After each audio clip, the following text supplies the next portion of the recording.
ಒಬ್ಬ strategical person ಈ ಎರಡು ಟ್ರಿಕ್ ನ ಯೂಸ್ ಮಾಡ್ತಾನೆ ಯಾವಾಗ್ಲೂ ಗೇಮ್ ಅಲ್ಲಿ ಮುಂದೆ ಇರೋಕೆ. Number 1, compliment manipulative people strategically. ಒಬ್ಬ ಈಗೋಯಿಸ್ಟಿಕ್ ಪರ್ಸನ್ ನ ಏನೇ ಮಾಡಿದ್ರು ಸ್ಯಾಟಿಸ್ಫೈ ಮಾಡೋಕ್ಕಾಗಲ್ಲ. ಅದು ನಿಮ್ಮ ಬಾಸ್, ನಿಮ್ಮ ಕೊಲೀಗ್, ನಿಮ್ಮ ಫ್ರೆಂಡೇ ಆಗಿರ್ಬೋದು. ಅವ್ರನ್ನ ಸ್ಯಾಟಿಸ್ಫೈ ಮಾಡಬೇಕು ಅಂದ್ರೆ ನಾರ್ಮಲ್ ಕಾಂಪ್ಲಿಮೆಂಟ್ ವರ್ಕ್ ಆಗಲ್ಲ. ನೀನು ಇದರಲ್ಲಿ ಎಕ್ಸ್ಪರ್ಟ್, ಇದರಲ್ಲಿ ನಿನ್ನಷ್ಟು ಯಾರು ಕೂಡ ತಿಳ್ಕೊಂಡಿಲ್ಲ ಅನ್ನೋ ರೀತಿ ಒಂದು ಸ್ಟ್ರಾಟಜಿಕಲ್ ಆಗಿ ಕಾಂಪ್ಲಿಮೆಂಟ್ ಕೊಡೋದ್ರಿಂದ ಅವರ ಈಗೋ ಸ್ಯಾಟಿಸ್ಫೈ ಆಗುತ್ತೆ ಮತ್ತೆ ನೀವೊಬ್ಬ ಇಂಪಾರ್ಟೆಂಟ್ ಪರ್ಸನ್ ಆಗ್ತೀರಾ.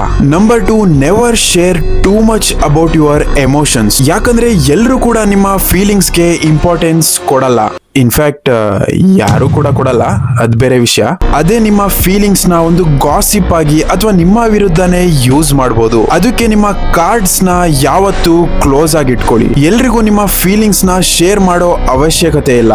ಯಾಕಂದ್ರೆ ಫೀಲಿಂಗ್ಸ್ ನ ಶೇರ್ ಮಾಡೋದ್ರಿಂದ ಬರೀ ಡ್ಯಾಮೇಜ್ ಆಗುತ್ತೋ ಹೊರತು ಏನು ರಿಕವರಿ ಆಗಲ್ಲ. ಸೊ ಇದೇ ರೀತಿ ಸೈಕಾಲಜಿ ಬಗ್ಗೆ ತಿಳ್ಕೊಂಡು ಒಂದ್ ಸ್ಟೆಪ್ ಮುಂದೆ ಇರಬೇಕು ಅಂದ್ರೆ ಫಾಲೋ ಮಾಡೋದನ್ನ ಮರಿಬೇಡಿ.